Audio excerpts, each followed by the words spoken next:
At the end of your life, what will be your legacy? What will you leave behind for future generations? For the world, join the World Messenger, Izabela Lundberg, each week as she brings you a new distinguished guest from the business, sports, or entertainment world to share their success, their struggles, and their lessons. They will share their insights into current hot topics that affect everyone. Izabela facilitates an intimate, vulnerable environment to find the true value of humanity and real leadership. Are you ready for your legacy? The legacy that matters?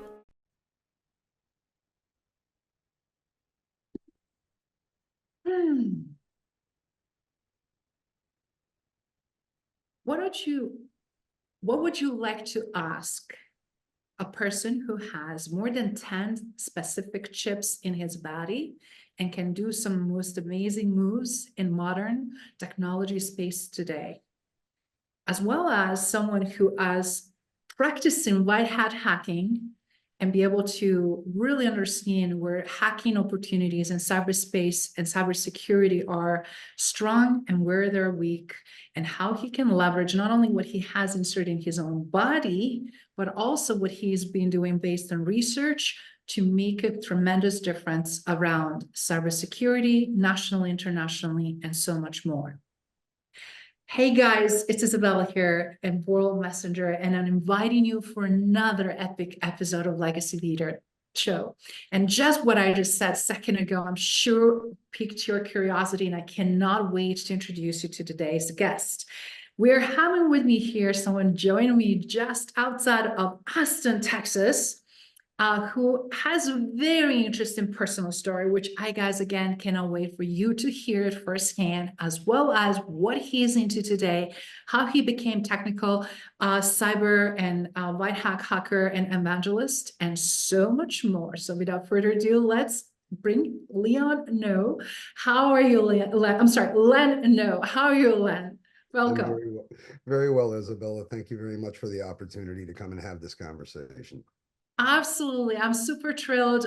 We have some mutual friend and colleague that was previously here, and I'm finding so many interesting things you guys have been doing, but then also more I zoomed into your story, being curious about innovation, technology, and of course, everything that has to touch and impacts people. I was like, you have the magic trifecta.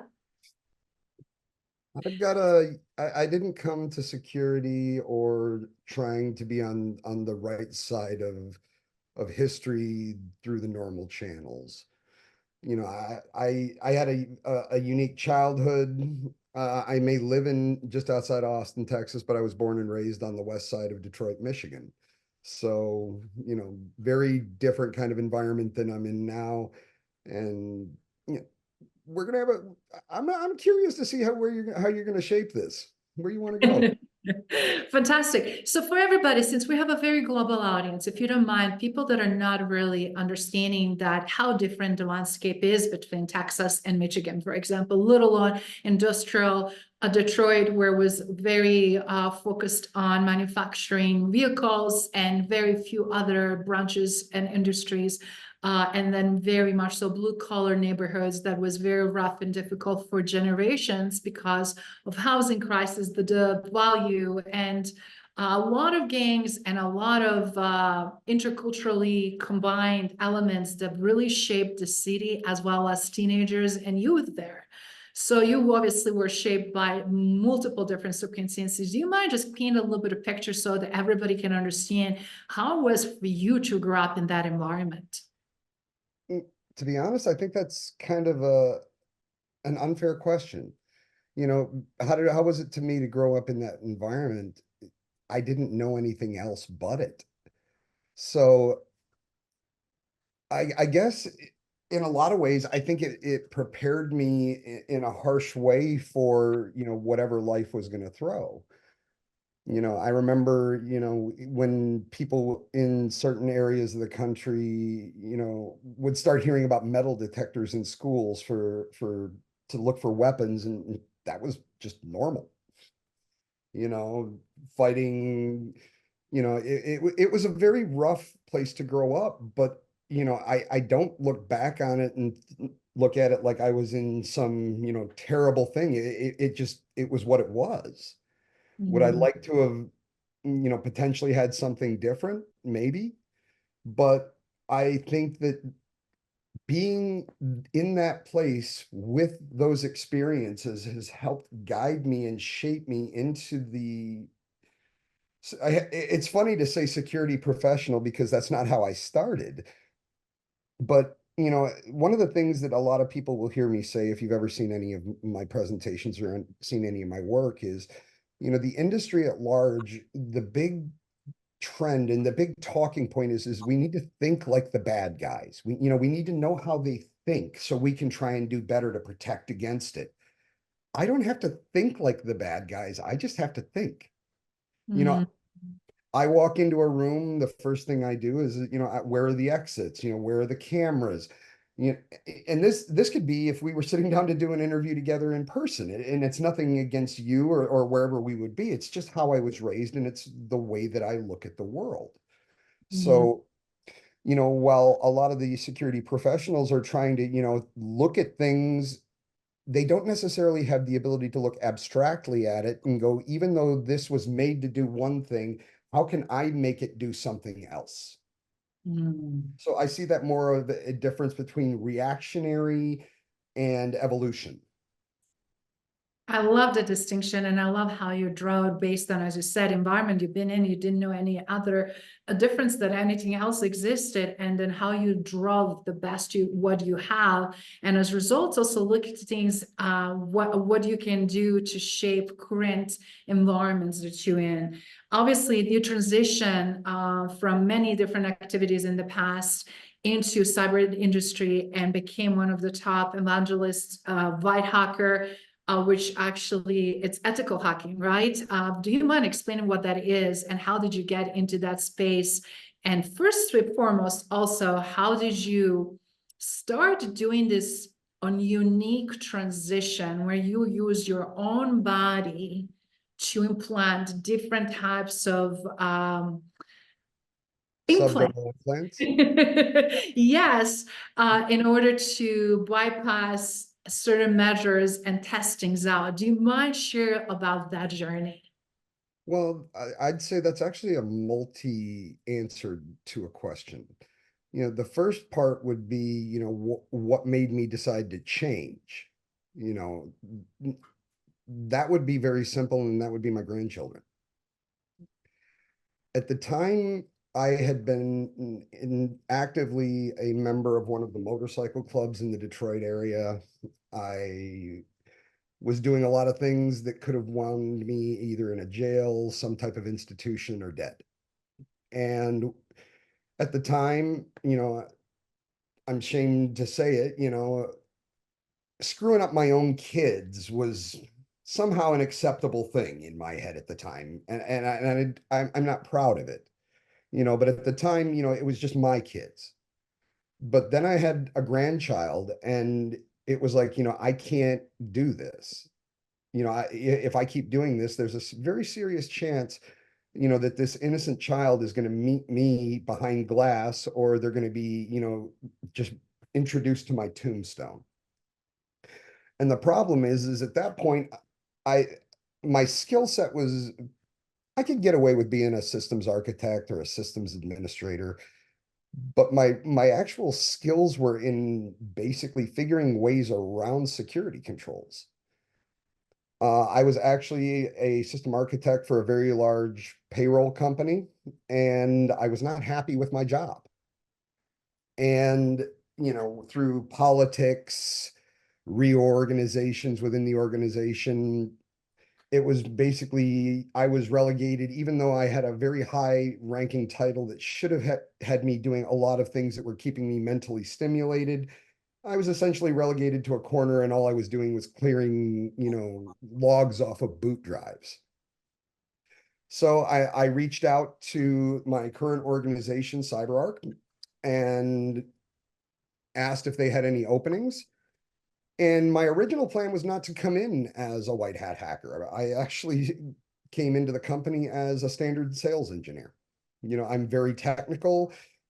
I have the ability to speak about very complicated technical things in terms that most people find relatively easy to digest. And funny story, when I first started working for CyberArk, and I've been there for coming up on 10 years now, it'll be 10 years with CyberArk this July.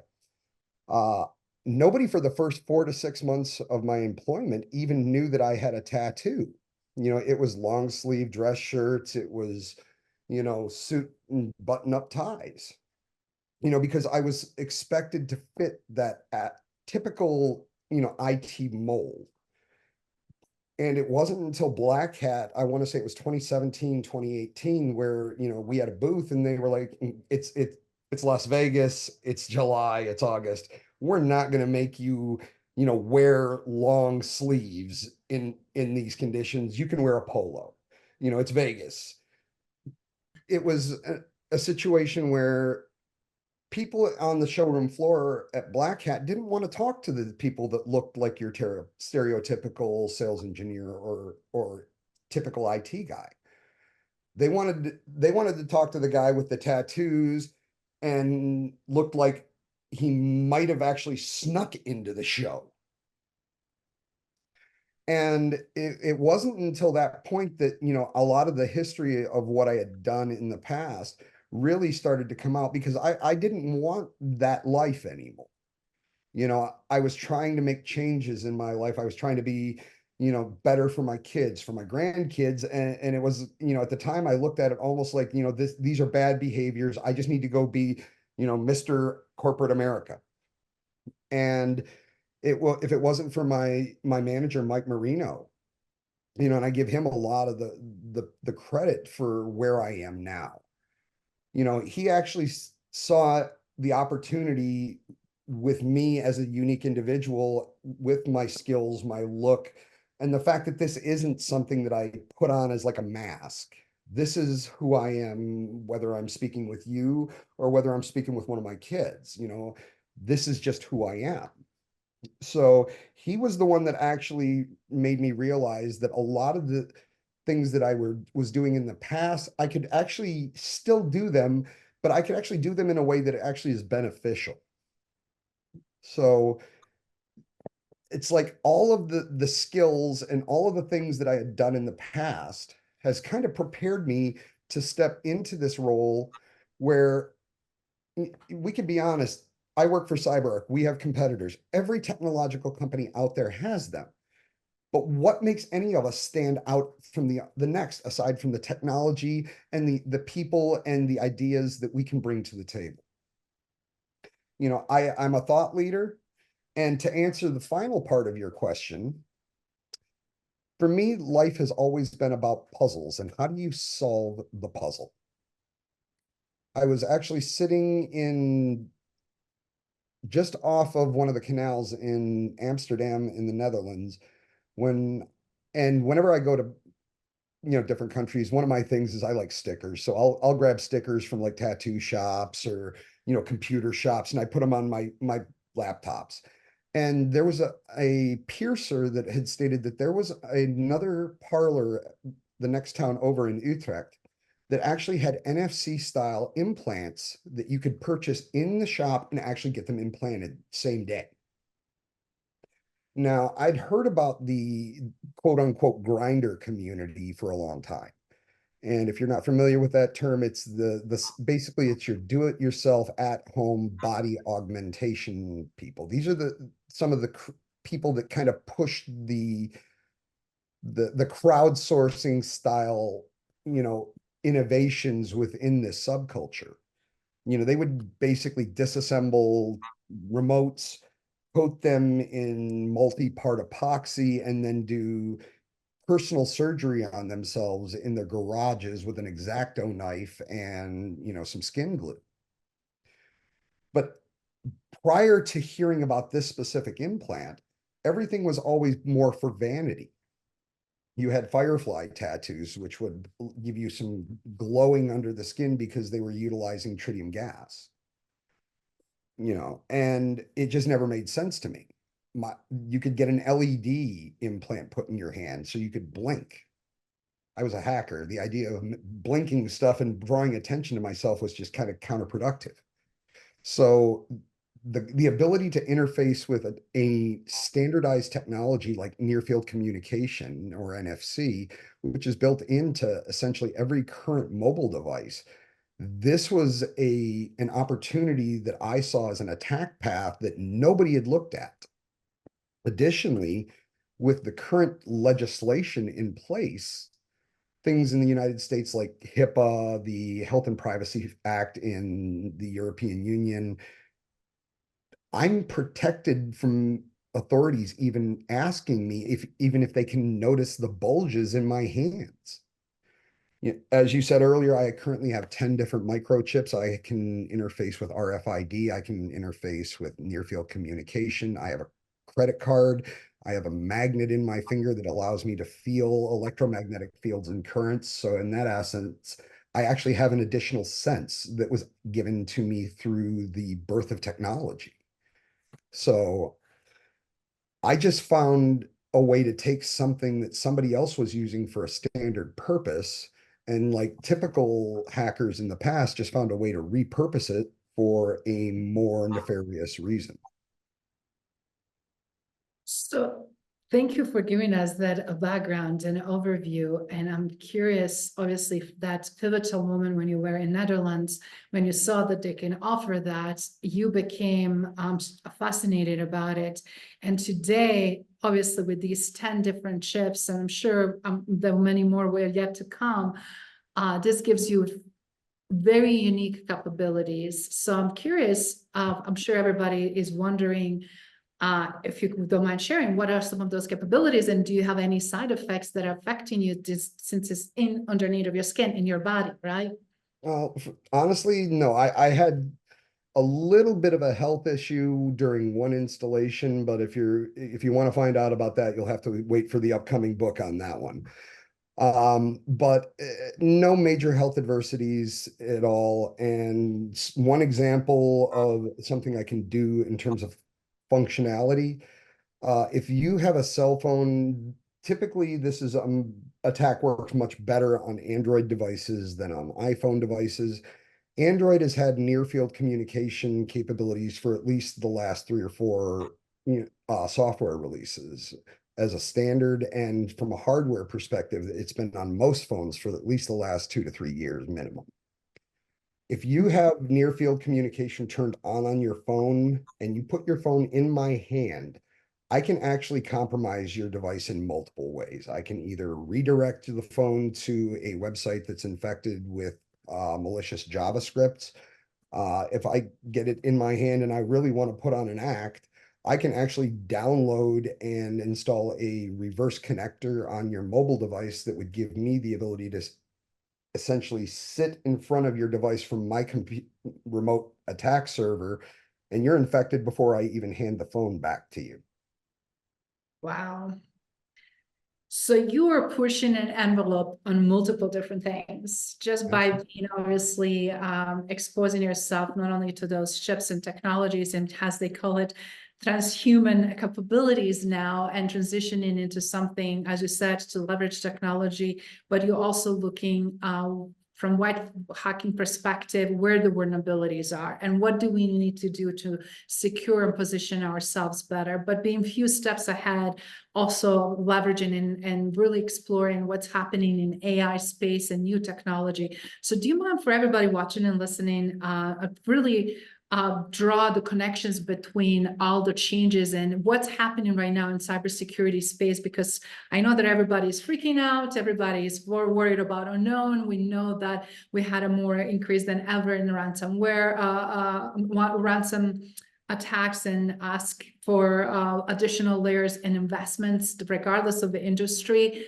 But we also have, just in general, how we're tracking activities, habits of regular people. And as a result, the fear known is the one that is hindering so many people to make the right choices and decisions. Well, I'm going to answer this in 2 parts, and I'm going to actually take advantage of your listenership as a platform for just a moment, because in my opinion, we can talk about large language models. We can talk about artificial intelligence. we can talk about, emerging technologies. We can talk about all this, but at the same time, I still think we're missing the point in what I feel personally is the one point that we have just completely overlooked. And that is, there is currently no way to individually validate a unique human being. Mm. There was an issue, and I don't remember exactly where. I'd have to look it up real quick, but it happened within the last week and a half where somebody in a financial institution received a request to join a Zoom call or a Teams call from someone who was acting as the CEO. He joins the video conference. The CEO is there. I want to say the CFO is there. Maybe one of the board members was there. And basically, they said, we need you to transfer X amount of money immediately. And the voices were correct. There was liveness to the images. They were deep faked. Everyone on that call, except for the financial institution worker, were all deep faked. So we can talk about, we can talk about the deep fake portion of that, the ability to do voice synthesization. But what we haven't talked about is what is the solution? If we look at, say, World Wide Web, everybody knows what a web browser is. Everybody at this stage of the game is pretty much aware to the point where if you don't see that little lock in the corner that says, shows I'm on a secured website, don't put your credit card in there. Hell, the browsers have even gotten to the point where if you go to a website that is running over straight port 80 HTTP, it says, warning, this site could be dangerous. Why haven't we started talking about what is the way that you can validate right now? We're talking over a Zoom conversation. There isn't a video of me out there doing presentations that somebody could deepfake my voice, somebody could deepfake my identity. Everybody wants to talk about, the problem, but nobody has asked the question of how do we solve it? Because going after the technology is not going to be the solution. We have multi-factor authentication for, important documents, access. We have no way to even individually validate each other. Retinal scans can be iris scans, they can be bypassed. Facial recognition, the early forms of the Apple hello, or welcome or whatever it is. I'm not an Apple guy, but those could be bypassed just simply by putting a set of glasses and drawing two black dots on where the eyes should be because it couldn't read through the lenses. Fingerprints have been off the table since the Chaos Computer Club was able to pull fingerprints off of digital photos of one of the German ministers. So there is absolutely nothing out there. I've had people say, what about DNA? First of all, pulling a DNA test having some way to quickly use DNA for an authentication purpose doesn't exist yet. But then we also have the fact that viruses will modify DNA. We also have CRISPR technology that can modify DNA. There is no way or single attribute left to an individual human being that can be used as a way to prove that I am who I am, that cannot be bypassed, counterfeited, or spoofed. Mm. So to your point, one of my chips runs on a technology called it's called VivoKey. And this is actually, unlike any of the other microchips I have in my body, this is actually a cryptobionic implant chip that is tied to an app on my cell phone. I can use this for OTP. I can use it as an authenticator to my crypto wallet. So my question now is, are we getting to a point where we're going to need to start looking potentially at implant technology or something along these lines to address what you asked as far as your original question? The technology is not going to stop. So how do we address proving individual validation? And at that point, a lot of these other problems no longer are as big as they are.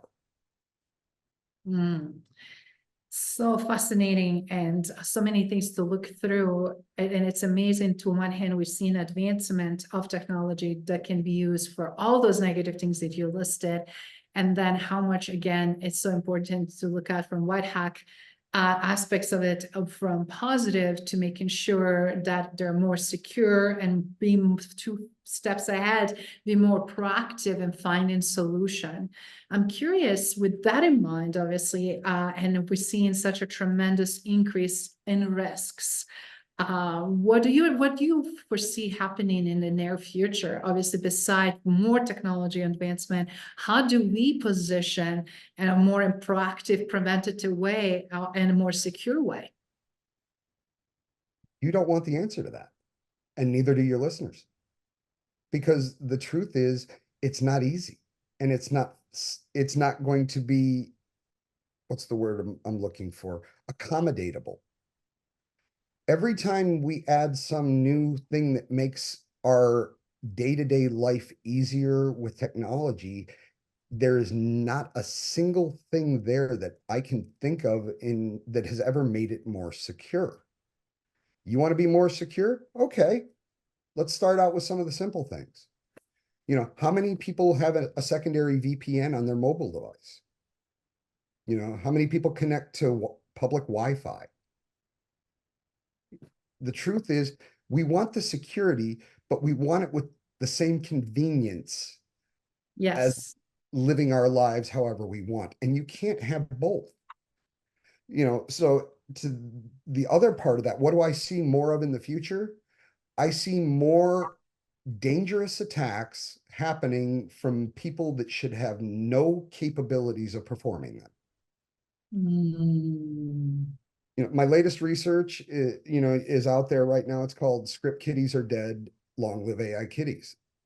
Because in the past, people like myself, I learned how to do offensive security through practical application and making a lot of mistakes over the years. I mean, my first computer, you can look it up. It was a Magnavox Odyssey 2. It was a set-top that you plugged in with RCA cables, and it was more like a video game system than it would be a computer. But that was where I started. So I've been doing this. I've been around through the entire computer revolution. Commodore 64, 128, i386, i386, i486, i486 DX2 with the math coprocessor, so you could get a floating decimal point. So, I mean, I've been doing this for a long time. The problem we have now is information is too easy. And with the advent of large language models, I honestly equate a lot of LLMs, and I'm not going to name any of them out because I think they're all in the same boat, in terms of, who the companies that are running them are. Yes. LLMs at this point, in my opinion, are nothing more than 15-year-old children that know all of the bad words, know everything that they shouldn't do. And the only reason they're not is because mommy and daddy told them, don't do this because it's bad. Mm. And if you don't believe me, look around for some prompt hacks. I was able to get one of these LLMs to actually give me the instructions and the source code to create malware that integrates with Discord. And I answered an interview question the other day, and I'll propose this to you and your listeners, and I actually would like to hear your response. Is the future cybersecurity people, whether it's going to be on the offensive side or the defensive side, are they going to need to be technical, or are they going to need to be literary? Mm. That is very thought-provoking, because I believe it's a combination of both personally, because obviously we're seeing things more and more innovative and experiential, as well as leveraging obviously technology for the speed of it. to really get further along than we've ever been before, right? And as a result, it's always an appetite. How can we quickly get in control? And I love what you said earlier, as being a subject matter expert in change. Change is one of the hardest things people ever wanted to do. So of course, understandably, they want a convenience, they want a benefit of the change, but yet they don't want to change their own habits. We're seeing that from individual contributions all the way to organizations, right? And how do you create a resiliency? How do you create sustainability? And how ultimately you create this high security posture with organizations, unless you're willing to make a necessary change and steps to transform your organization, or just simply individually your mindset, right? Absolutely. Think about it this way. I did some research a little while ago, and if you'd like, I'd be happy to send you some of it, and you can make it available as a reference. Please. But it was a keynote that I did at one point, and it said, resistance is futile. We're already Borg. And if you look at it, just the amount of systems, I'm talking, mission critical systems, healthcare, emergency services. How many of these have actually been integrated into a technological way that we could no longer actually even perform them at a manual capacity anymore? I'm scared, honestly, from first responders that are really providing safety for us, and then for safety of general public, right? When that is easily compromised, then what next? And then when you look at the flights, how we get to these different parts of the world, and then what's happening in aviation, and just all the systems, right? How things can be quickly taking control over it, which obviously very obvious. Always everyone is looking at financial institutions because that's the quote unquote the biggest reward. And it's really interesting to see again the lack of measures, or not as taking things seriously, or not as taken proactively. So I'm curious, do you have any good examples, or anybody that is doing some proactive ways of facing what's coming, positioning, being proactive, and at the same time coming with some really good solutions? As crazy as this sounds, I actually am a very, very big follower of a genetic scientist named Joe Zahner.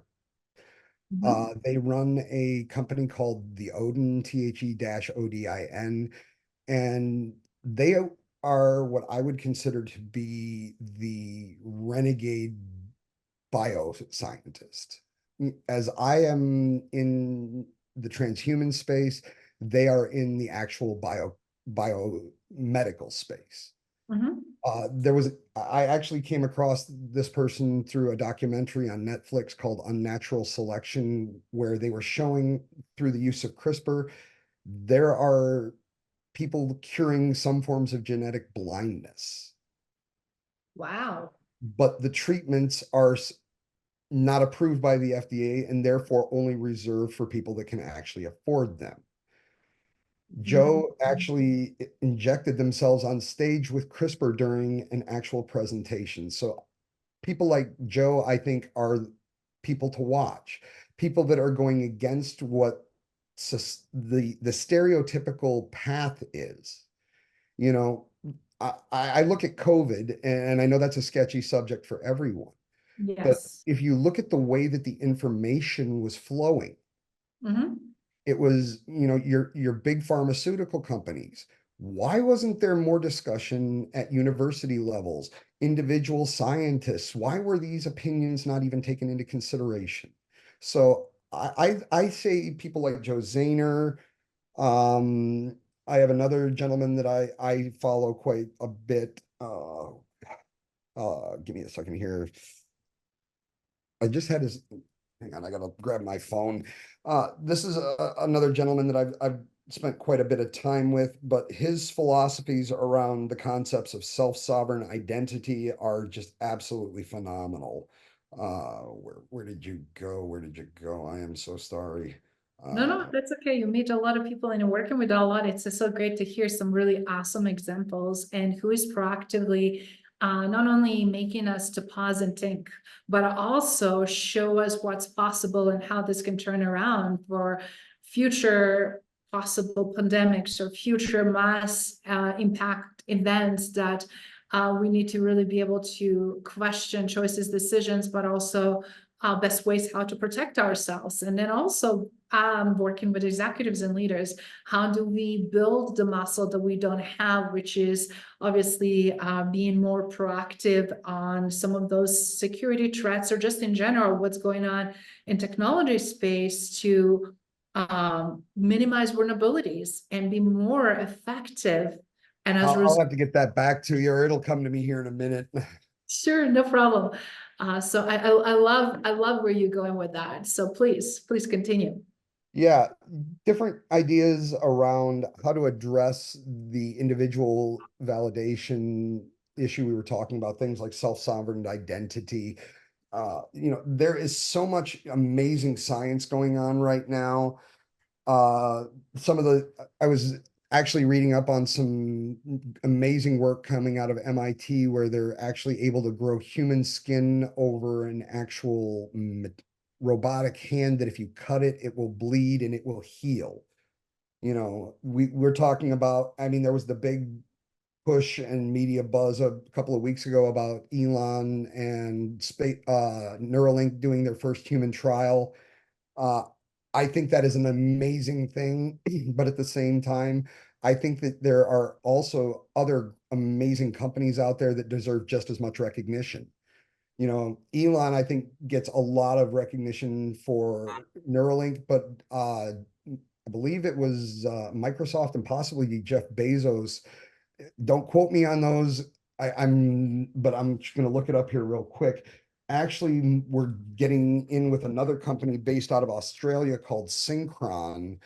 And these guys are ones that I think we should really be watching, because to one of the points that I've seen that you spend a lot of time on is, how things affect the individual person.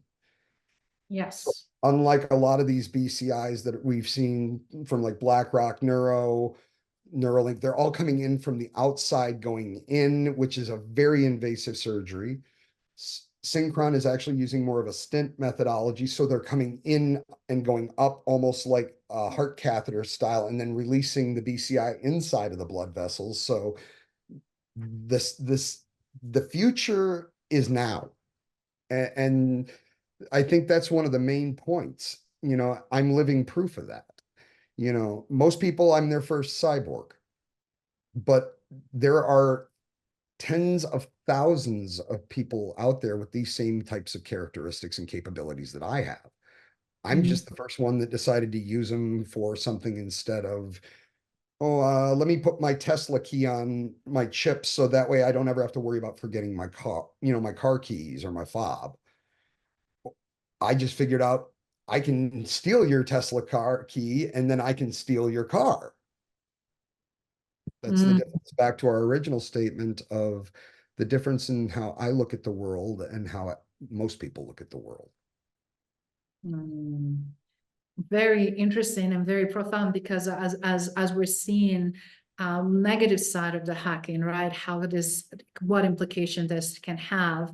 And I remember when one of the local universities was literally shut down here for months, and not only there was a huge fee had to be purchased, but just the university never really recovered, not only just financially, but from trust from students, as well as reputationally.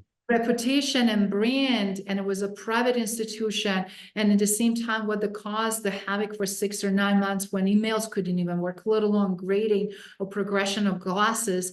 And when you really felt like that all of your information is also being jeopardized as a student, not only from financial, social security and ID, all the delicate stuff, right? It's like how much of that really is being reassessed or being resuscitated, basically, in a way that now we have a chance to continue on, and with the same level of posture from user standpoint, right? So when we have that, then we also remember just not long ago what happened last year when GM was down in Las Vegas, and how that cybersecurity risks really shut down them for weeks, and negotiations around that. But what mostly was terrifying, as you mentioned, is when we're dealing with let's say, hospitals and some really life-threatening situations when life and death is on the line, and when one wrong key or around medication or administrating things can truly mean life and death for patients, that changes everything. So with that in mind, what would you suggest for all those CFOs and CEOs watching, listening, contemplating? What would you recommend for them where they should be focusing to really protect their enterprises, their people, as well as their customers? I have to believe that at this point in the game, you've heard the industry term thrown out, identity security. Yes. Depending on who you ask, in my opinion, you can get 45,000 different definitions of what is identity security. Mm-hmm. To me, I think they all kind of say the same basic thing, but they're failing at the first word, identity. What do they need to focus on? The individual, the person. Yes. Stop seeing the person as a user whose only interaction with your company is when they're logging into their corporately approved devices. Mm. How many people have Outlook on their phone? How many people have some type of business app on a tablet, a mobile device? So you as your CFO, your CISO, we're locking down all of our devices, but we're not in a situation where all of our data resides on corporate assets anymore. So we have to start taking into consideration the individual and their patterns as well. I'm not going to say anything positive or negative about TikTok. All I'm going to say is there have been things that have been rumored about it. I'm not going to say it is, or I'm not going to say it isn't. There are how many different apps, especially on the Android marketplace, that have wound up being spyware, have been malware, have been bloatware. Mm. We are no longer putting the walls around all of our assets because we're now sending our assets out on devices that we don't own anymore. So to your point, I'm not saying I could or couldn't. There are quite a few other factors involved. But I told you when we first started this conversation that if you have NFC turned on and, I can put that phone in my hand, I can compromise that phone. There is the chance that I can ride those tunnels on that app, from that app directly back into your enterprise. Mm. So it's the individual we need to focus on. It's the privilege. And to be honest, I understand the migration to the cloud. I don't necessarily agree with it, but I understand it. And to me, the biggest problem is there is no direct translation from NTFS permissions that we're used to in Windows, your 777 style permissions from Linux and Unix. You're dealing with IAM roles. There's no correlation. So my thing to everyone else is focus on the individuals. And if you can actually provide a true least privilege environment, the rest of it takes care of itself. And the other thing I would say is the old days of keeping the bad guys out doesn't work anymore. It just doesn't. We have a DMZ. Okay, how does that work with partners, vendors, support staff, professional services? We have anybody and everybody in our tier 2 anymore. Don't make it easy. Assume breach and act accordingly. And the last thing I will say, and this is the other use case that I've saved to the end for you. In terms of my microchips, we've talked about multi-factor. We've talked about layering security. I'm going to give you one last story to go after your physical security. Mm. We've been skimming cards for over a decade now. The technology's been out there, with Proxmarks, and now with tools like the Flipper Zero. If you haven't heard of those, go look at that. That's one of the most fun little hacking toys there is. But I can skim your badge. And if you're in a position where within your organization, it's a simple scan the badge, door unlocks. The issue comes in when dealing with the authorities when we start talking about intent. You have to be able to prove my intention was malicious in order to prosecute me. So Wow.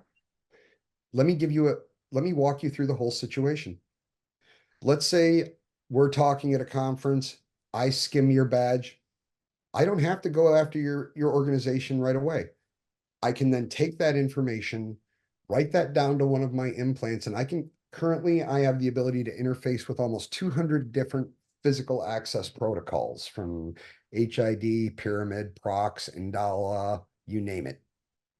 So I put your information on my implant. All I have to do is just walk up to the door, and even if you have cameras, what are they going to see? They're going to see my hand walk up, reach up. I'm going to grab the door. It's going to open. Mm. If you catch me let's say you catch me in your server room, what's going to happen? You're going to call your operational security people. They're going to grab me. They're going to throw me in an office. They're going to start questioning me. They're going to call the authorities. The authorities are going to show up. They're going to, what were you doing in there? Well, I was thinking about getting a job here, and I was just coming in to ask if they had any opportunities. And, I saw this door over here with all these computers in there, and I've seen commercials with those big computers all put stacked on top of each other. The door, I didn't know it was off limits. Empty your pockets. No problem. Here's my wallet. Don't even have a cell phone on me. Pat me down. I don't have any tools that would be used to try and break into that. Remember when I told you we had HIPAA and health and privacy laws? Yes. Even if they were able to see that implant right there on the top of my hand, Wow. they are not even legally allowed to ask me. So the best thing that they can do is trespass me. But I'm going to walk out of that building. And then the question is, what did I do? What did I do to one of your other computers with some other piece of technology that's embedded in my body? So multi-factor is not just for data. It needs to be for physical access as well. To that point, when I was working for that payroll company, it was a badge and a pin, something you have, something you know. But here's the truth. People like me exist. I'm not the only one that I know of that is using implanted technology for offensive purposes. I will say, thankfully, the other individuals that I do know work on professional red teaming and pen testing companies, so they are also working to try and advance security. But I'm the only one that's actually outed himself and made himself known. Mm. That is scary. As you said, how many of those devices and implants are being already sold? Who are these people around the world that already have their capabilities and they're not, as you said, known, registered, and at the same time doing this? That depends, because honestly, Germany has an implant that you can use for payment purposes, and Sweden actually has the ability that you can actually put your governmental ID Yes. into an implant. So the world is using these. And I will say, I don't think that anyone should be ever forced to get one. And the weird thing is if you look at the legislation around human implanting and microchipping, there is no actual legislation at a federal level within the United States. And additionally, there's no specific law against it in Europe. But if you look however, there are specific laws, and leave it to the United States to be the ones to do this, that actually are on the books that state, as an employer, you cannot mandate that your employees be microchipped. So in order for that to happen, there was some company here in the States that was like, yep, we want you to do this. But no, this should be nothing that should ever be forced. I chose these and I love every single one of them. But it was my choice, and that's the way it should always be. Yes, and what I was trying to say is how many of those similar to you individuals did many other chips, but also with a different intent that we don't know of, and how many of them are around the world creating insane high vulnerabilities. And I love your spectrum of understanding that we don't only have to do environments we work in and applications and whatever that is, but also importance of individuals with background check. What are we doing? What we can do? Because sometimes you can have individuals that are right there in the midst of all of it and have access to most vulnerable data and information. Insider threat is for wrong very, reasons. yes, insider threat is very, very real. And that is the one that is, I feel like, not as having involved with the higher measures to be given where we're at right today. And that is very lacking and lagging. We always think it's a third world country, it's somewhere up there in other parts of the world. And reality is the closest to home is that's where the most blind spot we have and most vulnerabilities. Don't you agree with that? Absolutely agree. I mean, I know for a fact that some of our government is using software that has been sunset for years. Wow. So Len, obviously you've been through so much on your personal professional journey and this passion for cybersecurity and doing greater good and pushing envelope, being on forefront, being that early adopter, innovator, and frankly, disruptor.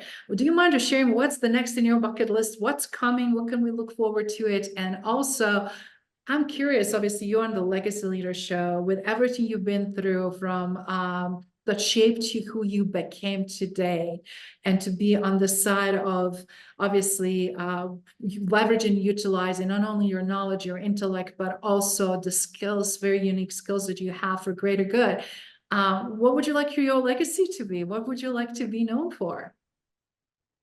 Well, that was actually two questions. So the answer to the first one is I am in the process of working with dangerousthings.com, who is my main implant manufacturer and distributor, and I am working on implanting a single board computer in my leg, like a Raspberry Pi Zero W. Wow. Wow, how And, big that is. Maybe they'll think it is. I think I might actually have one right here. It is.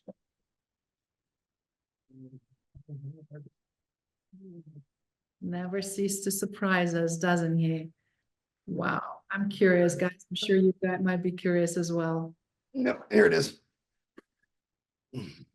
Wow. So you're going to do that in your leg, and as a result, you're going to now have a capability to run as the I will bot. have a full version of Kali Linux, which is an offensive distribution that I can basically run unattended Bluetooth attacks.